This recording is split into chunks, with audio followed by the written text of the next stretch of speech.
बात रूस यूक्रेन युद्ध की। रूस ताबड़तोड़ मिसाइल अटैक से यूक्रेन के कई इलाकों को खंडर बना चुका है, इंफ्रास्ट्रक्चर को बर्बाद कर चुका है, लेकिन यूक्रेन में मौजूद एयर डिफेंस सिस्टम रूस के मिशन को पूरी तरह कामयाब नहीं होने दे रहे हैं। रूस की कई मिसाइलों और ड्रोन को हवा में ही नष्ट किया जा रहा है। इसलिए अब रूस यूक्रेन के एयर डिफेंस को खाली कराने के लिए खास रणनीति के तहत काम कर रहा है। रूस के पास अब मिसाइलों का स्टॉक भी कम है, इसीलिए जरूरी है कि हर मिसाइल अपने टारगेट को भेद सके। रूस की नई स्ट्रैटेजी पर हमारी एक्सक्लूसिव रिपोर्ट आप भी देखिए। कभी 84, कभी 100, कभी 67। अब तक 3 बार ऐसा हुआ जब यूक्रेन के एयर डिफेंस लगातार एक्टिव रहे। कई घंटे तक मिसाइलें यूक्रेन के आसमान में चमकती रही और कई इलाकों में धमाके होते रहे। ताबड़तोड़ अटैक के बाद ही नेटो देशों ने यूक्रेन को एयर डिफेंस की नई खेप पहुंचाई और अमेरिका पैट्रियट एयर डिफेंस देने की तैयारी में है।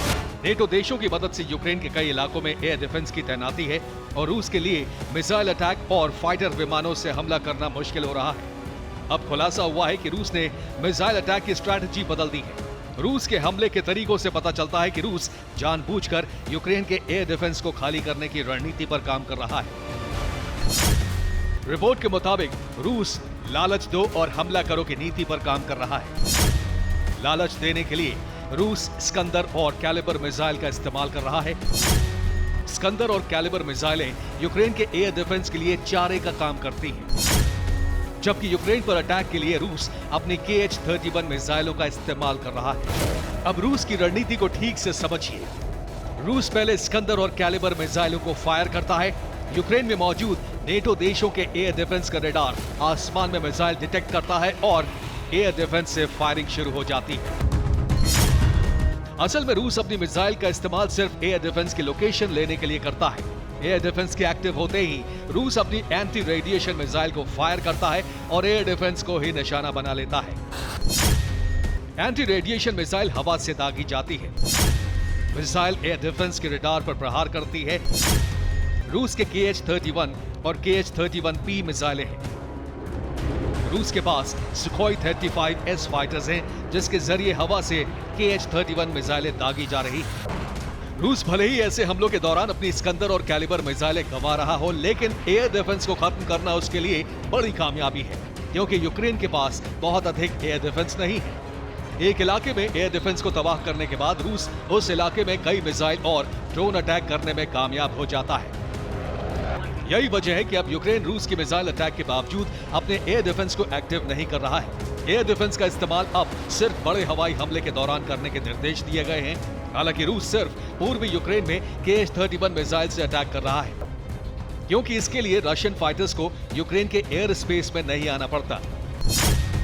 यूक्रेन को NASAMS यानी national advanced surface to air missile system मिला है।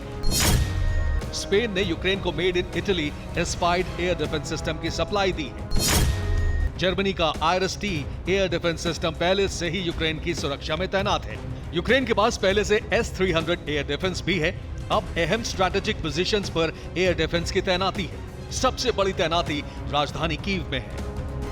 कीव की सुरक्षा अमेरिकी वायु कवच NASAMS कर रहा है। NASAMS मीडियम रेंज का एयर डिफेंस सिस्टम है। NASAMS अपने 30 से 50 किलोमीटर इलाके में सुरक्षा देता है। किसी छोटे शहर की सुरक्षा के लिए एक NASAMS काफी है। इस मिसाइल सिस्टम को नॉर्वे और अमेरिका ने मिलकर बनाया है। NASAMS के लॉन्चर में 6 हिस्से होते हैं। हर हिस्से में 2-2 मिसाइलें तैनात की जा सकती हैं, यानी एक लॉन्चर से 12 मिसाइलें दागी जा सकती हैं। यूक्रेन को स्पेन ने made in Italy Aspide air defence भी दिया है।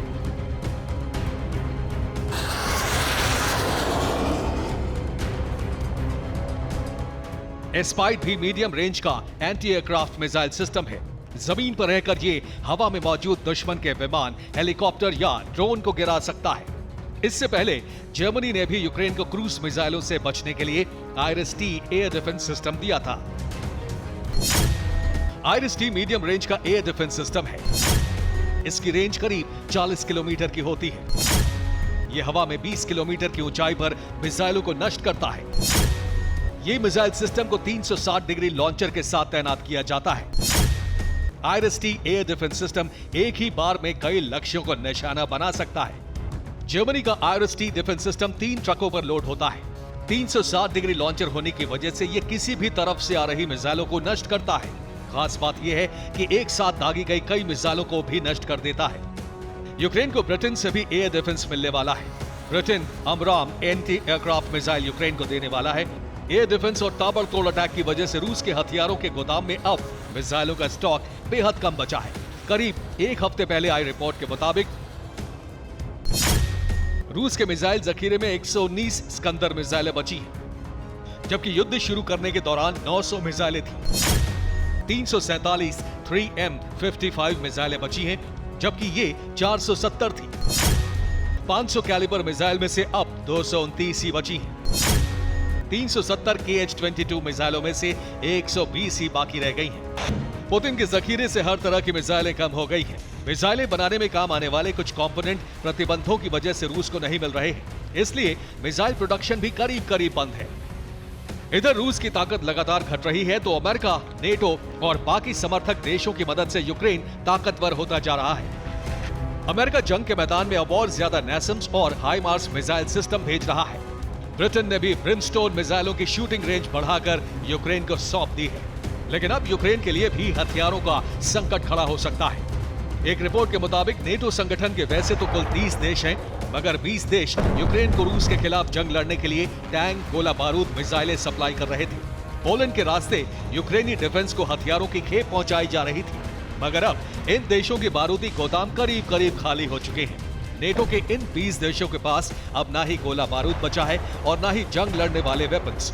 ऐसे में सवाल खड़ा हो रहा है कि अब ज़ेलेंस्की क्या करेंगे? कैसे यूक्रेन की सेना रूस जैसे महाबली का सामना करेगी? यूक्रेन की सेना इस बीच बाखमुत में घिरी और ज़ेलेंस्की की महत्वाकांक्षा क्रीमिया विजय तक पहुंच चुकी है। ऐसे में यूक्रेन को अब अमेरिका और यूक्रेन से बड़ी उम्मीदें हैं। अमेरिका ने यूक्रेन को 400 मिलियन अमेरिकी डॉलर की मदद का ऐलान किया है। इस फंड से नए हथियार यूक्रेन भेजे जाएंगे।